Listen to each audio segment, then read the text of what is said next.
Talking of Eurovision. Oh, dear me. Yeah. Train services are being hit by more strike action this weekend. Members of aslef and the RMT are walking out in a long-running dispute. Some lines today, I mean, particularly today, actually, with aslef, and big lines like the West Coast Main Line providing no services at all. Well, the Transport Secretary, Mark Harper, accused both unions of targeting the Eurovision Song Contest final in Liverpool, as thousands of fans are due to visit the city today and tomorrow. Let's talk to travel expert Sally Gethin, who's here. Sally, good morning to you. Morning. All right, let's talk today, because it's aslef today, isn't it? What's happening? Well, basically, if you had plans today to cover any distance by train, you can forget it. Oh. Really, it is that bad. The whole of the rail network in England particularly has come to a screeching halt. And your best bet is to just double-check with your rail operator. But most of the rail operators are saying, do not travel today. So, yeah, everything has come to this halt, and it's... For passengers, they have very little option other than to take their car or find some other form of public transport. And it's a nightmare for people who are trying to get up to Liverpool. Many people going up to Eurovision would have been travelling today, wouldn't they? Absolutely. So Eurovision will particularly be hit by this train strike, and it's very difficult for them. Don't forget, a lot of international visitors going to Eurovision would be coming in, say, to Manchester International Airport. Now, there is a limited rail shuttle available for those visitors to get to the show, but generally, you know, for everybody who's pinning their hopes to be there tonight, it's very difficult for them. And we've got a knock-on action. So RMT is taking action tomorrow. There'll be some more rail operators running, but a limited service. And aslef is implementing an overtime ban over the next week as well. So it's basically a screeching halt today and then a sort of staggering forward for the short term. All right, so what happens after this weekend then? What's on the cards? So aslef is also threatening strike action on Wednesday, the 31st of May, and also Saturday, the 3rd of June, which is the day of the FA Cup final. So that will impact a lot of, games and match supporters. The FA has said that it's going to lay on some 120 coaches to get home fans down to Wembley for that. But, yeah, generally that's going to have a big impact too. Well, the Transport Secretary, Mark Harper, has accused both of the unions of targeting the Eurovision Song Contest. And you just mentioned there the FA Cup final on the 3rd of June, another strike action that's coincided with a large event like that.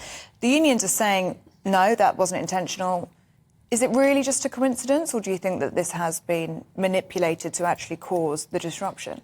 Well, you're right, and aslef is saying no, it isn't deliberately targeting these big events, but then you look, like I said, at the FA Cup final, then that is another big event.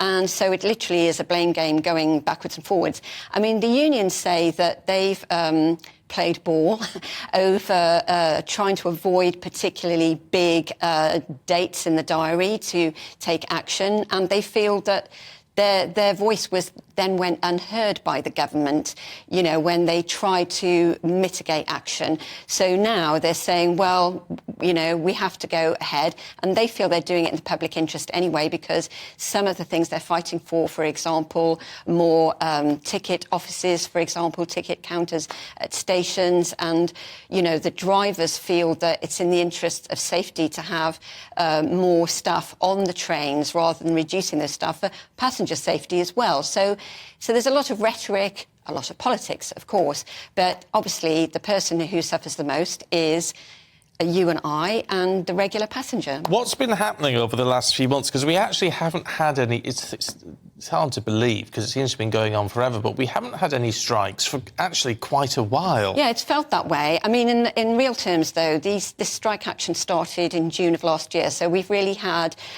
we've had long gaps and then short action, and that actually was a deliberate ploy by the unions. They thought that that would bring the rail delivery group, which represents train operators and the government behind them, to their knees, but that hasn't really worked. So they're flexing their muscles now, saying, well, we'll probably do more, and the RMT is putting a vote to its members, and if they get the right threshold of a yes vote, they are saying that they will take action over the next 6 months. months.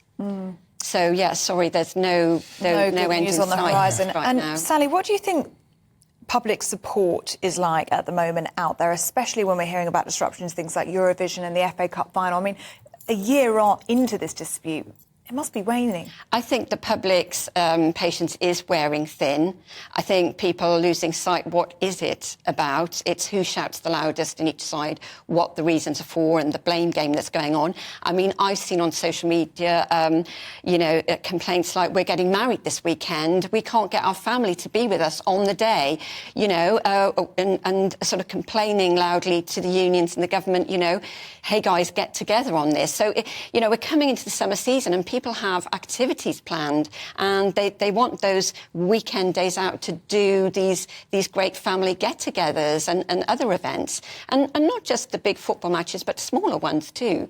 So, and yes, in the long run also, if the plan is to get people off the roads and onto trains, this plan ain't working right now because people are going to have to take to the roads to get to their destination in the meantime. OK. Sally, I would say it's good to see you. I don't know about that with this sort of news going on, but we appreciate seeing you. Thank you very much indeed. You. Thanks for making sense of it, Sally. Yes, it's just depressing news, isn't it? It is. And it's going to rumble on for another 12 months. Yes.